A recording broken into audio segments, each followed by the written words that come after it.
नमस्कार, मी दत्ता कानवटे. मी सध्या सर्वात दुर्गम असलेल्या बिनागुंडा गावातल्या या महाराष्ट्रातल्या सगळ्यात शेवटच्या आश्रमशाळेमध्ये आलेलो आहे.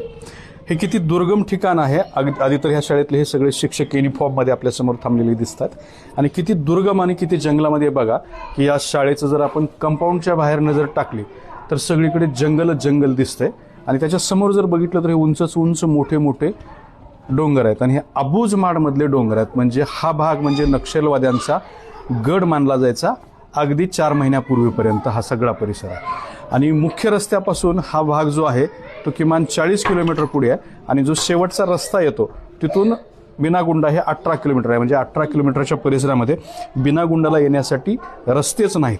अगदी महिन्याभरापूर्वीपर्यंत रस्ता नव्हता. मात्र पोलिसांनी त्यांचं पोलीस ठाणं उभं करण्यासाठी साधारणपणे 15 दिवसामध्ये लाहेरीपासून बिनागुंडापर्यंत रस्ता बनवून घेतलेला आहे. तेव्हा कुठं या सगळ्या शिक्षकांना चांगल्या रस्त्याने शाळेत यायला मिळतंय. सर, आपल्यासोबत सुरुवातीला आहेत शेख सर, जे शाळेचे हेडमास्टर आहेत. सर, कधीपासून आहात या शाळेत? मी 2019 पासून सर. 2019 म्हणजे आत्ता तुम्हाला साधारणपणे 7 वर्ष झाली. कसा अनुभव आहे शाळेचा? अनुभव पहिले म्हणजे हे होता सर, म्हणजे अतिदुर्गम भागात शाळा असल्यामुळे आम्ही जे पायी येत होतो आणि विद्यार्थ्यांना शिक्षण देणं हे म्हणजे जे आमच्या कर्तव्य आहे त्याच्यानुसार आम्ही बरंचशी विद्यार्थ्यांना शिकवणं, त्यांच्या देखरेखीकडे चांगला वागणूक करत होतो सर त्यांच्यासोबत. बरं, पहिल्यांदा जेव्हा तुम्ही या शाळेत आलात तर तुम्हाला किती तास चालत यावं लागलं होतं? मी तिथून लाहेरीवरून सर पहिल्यांदा जेव्हा इथं आलो 11 वाजता तिथून निघलं तर मला इथं 5 वाजता इथं पोहोचलो सर. सायंकाळी 6 तास लागले. 6 तास लागले पायी आलो सर. तुम्हाला लागले होते का एवढा वेळ लागायचाच? लागायचंच. काही लोक आहे सर म्हणजे आपल्या वयानुसार आम्हाला 5-6 तास लागतात. बाकी यंग लोक आमचे त्यांना वेळ कमी लागतो. कसा होता रस्ता त्यावेळेचा इथपर्यंत येण्याचा? गोठाळ होता सर पूर्ण. आता थोडा सध्या ठीक आहे. म्हणजे डोंगर, चढ उतार, नाले, बऱ्याचदा पायातून चप्पल काढून घ्यावा लागला असेल. नाले पावसाळ्यात पूर्ण मार्ग बंद राहतो. डोंग्याने यायला लागते तिथून गुंडेनूर नाल्यावरून. किती नाले लागतात इथवर येण्यासाठी? त्यावेळेला किती? 5 पडतील. 5 नाले लागायचे. ते ओलांडून यावं लागायचं तुम्हाला. एवढ्या कठीण परिस्थितीतही तुम्ही इथं राहिला? सर, आमची शाळा आहे आणि ही जे शाळा आहे ती अतिदुर्गम भागात आहे. त्यामुळे आमचे जेव्हा 5-5 वर्षांनी जेव्हा बदली होत राहते तेव्हा कर्मचारी बदलत राहते इकडून तिकडे. इथं बदली झाल्यावर वाईट वाटत असेल सर? वाईट तर नाही वाटत सर. म्हणजे आता आमचं ते आहे सर 5-6 शाळा असल्यामुळे संस्थेनुसार आम्हाला म्हणजे हे तुम्ही गृहीत धरलेलं आहे बुवा की आपल्याला 5 वर्ष राहायचं आहे. त्याच्यामुळे वाईट वाटण्याचं कारण नाही. तर हे शेख सर होते, मुख्याध्यापक आहेत. आता शिक्षक आहेत पाटील सर. तुम्हाला किती वर्ष झाली सर इथं? सर, मला 20 डिसेंबर 2016ला समायोजनाद्वारे या बिनागुंडा येथे मी रुजू झालेलो आहे आणि तेव्हापासून कार्यरत आहे सर. बरं, म्हणजे आता जवळपास तुम्हाला 10 वर्ष या शाळेत कंप्लीट होते. 2016 सालचे बिनागुंडा कसं होतं? बिनागुंडा त्यावेळेचा काळ आणि आजचा काळ बदलला आहे सर. आता थोडंफार मदत केंद्र झालं पोलीस, त्यामुळे रस्ता झाला. परंतु याच्यापूर्वी मी मागच्या महिन्याच्या 7 तारखेला आलो तेव्हापासून इकडेच आहो. त्यावेळेस मी पादळ चाललो तेव्हा रोड व्हायचा होता. बरं, म्हणजे तुम्ही जेव्हा आलात तेव्हा ज्या रस्त्याने मी आलो त्यावेळेला तो रस्ता झालेला नव्हता. तुमचं ते शेवटचं हे नव्हतं. म्हणजे आता तुम्ही जेव्हा जाल तेव्हा रस्त्याने जाणार अजून पाहिला नाही, म्हणजे कसा बनवला अजून म्हणजे बघितलंय नाही. म्हणजे अगदी महिन्याभरापूर्वीचा विषय. हो सर. तर हे पाटील सर आहेत, यांचं सुद्धा बघा की आता ह्या गावाला रस्ता झालाय. मात्र ते गावाकडून शेवटचे जेव्हा इथं आले त्यावेळेला रस्ता नव्हता. आता जाताना त्यांना तो रस्ता बघायला भेटणार आहे. सर, दुसरा प्रश्न असा आहे की हा नक्षल प्रभावित भाग, इथं नोकरीला येताना भीती नाही वाटली? सुरुवातीला वाटली सर, परंतु नंतर हिंमत आली. त्याच्यामुळे आपल्याला म्हणजे आपलं जे कर्तव्य आहे ते कर्तव्य पार पाडण्यासाठी मी कधी म्हणजे वरिष्ठाचे म्हणजे अवमान न करता मी उपस्थित झालेलो. सरांना सुद्धा त्यांचा अनुभव आहे. अशा प्रकारे तुम्ही म्हणलात ना नंतर तुम्हाला हिंमत आली. हिंमत कशी काय आली? आता हिंमत म्हणजे कशी, आता आपल्याला ड्युटी करणेच आहे सर. आणि सर्व आपला परिवार, आपलं शाळा आहे, मुलं आहे, यांचा विचार करून मग हिंमत आली सर. डोळ्यात पाणी आले तुमच्या, का बरं? आता सर कसं आहे परिस्थिती या 9-10 वर्षाच्या काळामध्ये जे ऊन पावसाळे इथं बघितले आहे. एकदा माझं चप्पल वाहून गेली होती जाता जाता आणि तेव्हा त्या गुंडेनूर नाल्यापासून मी लायरीला गेलो तर माझं तेव्हा आठवलं की खरोखरच मी श्रम आणि डोळ्यातून सरशा अश्रू आलं माझ्या. तो प्रसंग मला अविस्मरणीय आहे सर. म्हणजे हे तुमच्या कष्टाचं कष्टाचं चीज आहे सर. नक्षलवाद्यांची हिंमत आली म्हणजे त्यांची भीती का वाटलेली, म्हणजे त्यांचा काय त्रास नाही झाला? नाही सर, ते कसं आहे, यापूर्वी मी 2012 मध्ये शाळा बंद पडली होती. मी धानोरा गडचिरोलीमध्ये 14 महिने कामणगडला ड्युटी केली आणि तो परिसर मला माहित होता. त्याच्यामुळे मला थोडासा हा जो गडचिरोली जिल्हा आहे याच्याविषयी मला माहिती होती. मग तुमच्या या साधारण 9-10 वर्षामध्ये तुम्हाला नक्षलवादी किती वेळा पाहण्यात आले? 1-2 वेळा ते बारून दिसले सर. शेवटचं कधी बघितलं?